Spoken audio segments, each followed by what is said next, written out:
Here is the question. In a reaction given है A plus B2 gives AB2. Identify the limiting reagent if any in the following reaction mixtures. यहाँ पर कुछ reactions के mixture दिए हैं और इसमें से हमें लिमिटिंग रिएजेंट आइडेंटिफाई करना है। तो स्टूडेंट्स देखिए, हम फर्स्ट क्वेश्चन को सॉल्व करते हैं। फर्स्ट क्या है, 300 atoms of A plus 200 molecules of B। तो स्टूडेंट्स ध्यान से देखिए, according to reaction A plus B2 gives AB2। एक एटम A का एक मॉलिक्यूल B के साथ रिएक्शन कर रहा है। ध्यान से सुनिएगा, एक एटम A का एक मॉलिक्यूल B के साथ रिएक्शन कर रहा है। तो यहां पर फर्स्ट क्वेश्चन में हमें दिया है 300 atom of A plus 200 molecule of B।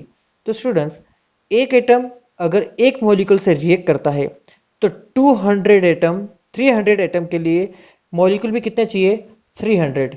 लेकिन यहां पर मॉलिक्यूल कितने दिए आपको, only 200। It means in the question number first B is the limiting reagent.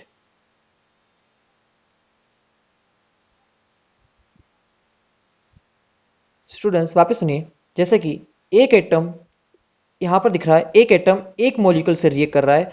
तो क्वेश्चन में हमें 300 एटम ऑफ ए दिए हैं, तो 300 एटम ऑफ ए के लिए भी 300 मॉलिक्यूल ऑफ बी की रिक्वायरमेंट है। लेकिन बी के मॉलिक्यूल कितने हैं हमारे पास, only 200। That's why B is the limiting reagent. Now we solve second. देखिए अब क्या बोला है, 2 mole of A plus 3 mole of B. तो स्टूडेंट्स देखिए यहां पर, यहाँ according to reaction A plus B2 gives AB2। तो according to reaction 1 mole A 1 mole B molecule के साथ रिएक्ट कर रहा है। तो हमें क्वेश्चन में क्या दिया है, हमें 2 मोल A और 3 मोल B दिया है। तो 1 मोल अगर 1 मोल से रिएक्ट करता है तो 2 मोल भी कितने से रिएक्ट करेगा, 2 से ही रिएक्ट करेगा। तो 1 मोल B बच गया, 1 मोल B बच गया, तो मतलब कि ये क्या है, B एक्सेस में है आपका, तो A क्या हो गया आपका, limiting reagent. Hence A is limiting reagent. Now third one, देखिए स्टूडेंट्स अब क्या दिया है, 100 atoms of A plus 100 molecules of B।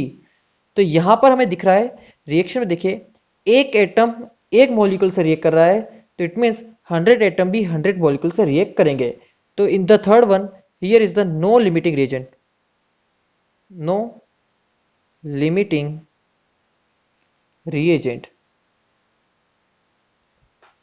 Now we can solve fourth.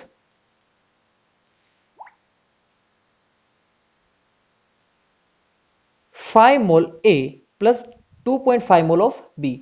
तो देखिए स्टूडेंट्स, एक मोल के लिए A में देखिए A के एक मोल के साथ B का भी एक मोल रिएक्ट करेगा। अगर आपको पास 5 मोल A है और 2.5 मोल B है तो 2.5 मोल B 2.5 मोल A से ही रिएक्ट करेगा। मतलब कि A का 2.5 मोल क्या हो जाएगा, बच जाएगा, रिमेनिंग रहेगा। मतलब कि ये क्या है, A एक्सेस में है, तो B क्या हो गया आपका, लिमिटिंग रीजन। तो क्वेश्चन नंबर 4 में आपका आंसर होगा B इज लिमिटिंग reagent।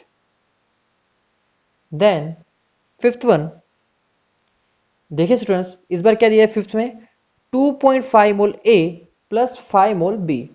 तो डाई mole 2.5 mole A 2.5 mole B से ही रिएक्ट करेगा, तो 2.5 मोल B एक्सेस में रह जाएगा रिमेनिंग।